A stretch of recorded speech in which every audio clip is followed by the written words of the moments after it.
अगर पहाड़ों में रात के 2 बजे कोई स्कूल बस बिना ड्राइवर के खुद चलने लगे और अगली सुबह उसी बस से एक भी बच्चा वापस ना आए, तो आप क्या मानेंगे? दुर्घटना या फिर कुछ और? आज मैं आपको सुनाने जा रहा हूँ एक सच्ची लगने वाली लेकिन कभी रिकॉर्ड में ना आई स्कूल ट्रिप की वो कहानी, जिसके बाद उस पहाड़ी रास्ते पर आज भी कोई बस नहीं जाती।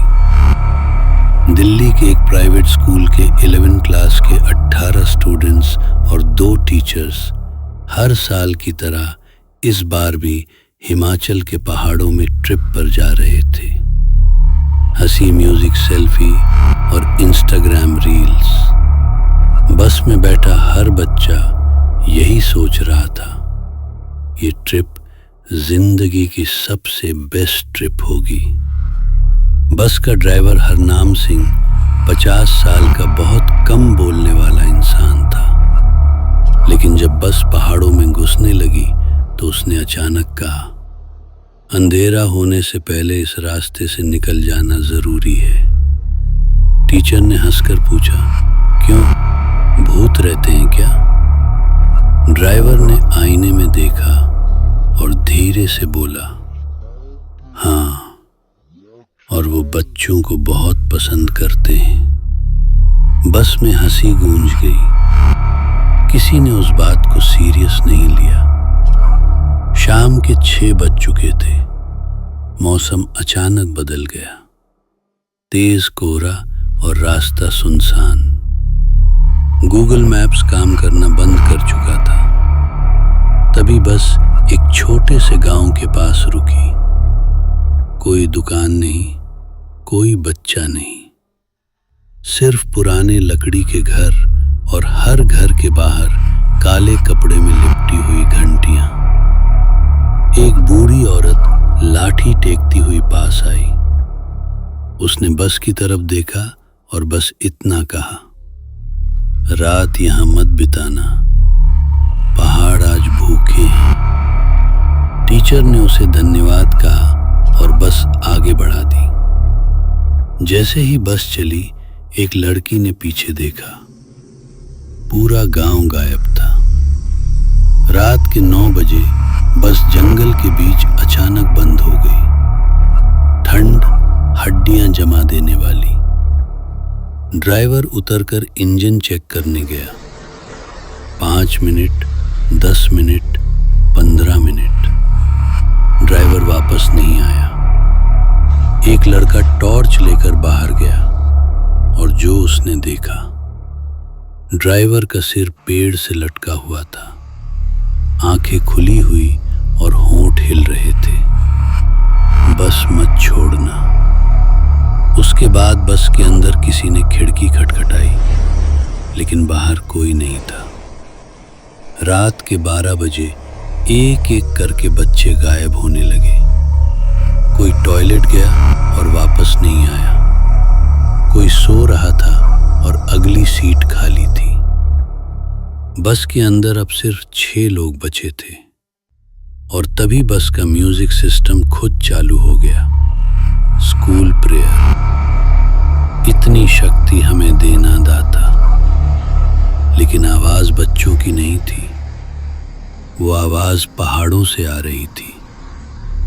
आखिरी में एक लड़का बस से भागकर खाई की तरफ दौड़ा। नीचे देखा तो वही गांव था, वही बच्चे, वही टीचर्स, सब खड़े थे बिना आंखों के। तभी बूढ़ी औरत की आवाज आई, ये स्कूल ट्रिप नहीं थी, ये बलि थी। हर 20 साल में पहाड़ अपने बच्चे वापस मांगते हैं। सुबह के 6 बजे आर्मी और पुलिस की सर्च टीम उस जंगल में पहुंची। कोहरा इतना घना था कि सामने खड़ा इंसान भी साफ दिखाई नहीं दे रहा था। और फिर उन्हें वो बस मिली। बस बिल्कुल सही हालत में थी। न कोई एक्सीडेंट, न कोई खून, न कोई टूटा लेकिन जैसे ही दरवाजा खोला गया, एक सड़ी हुई बदबू।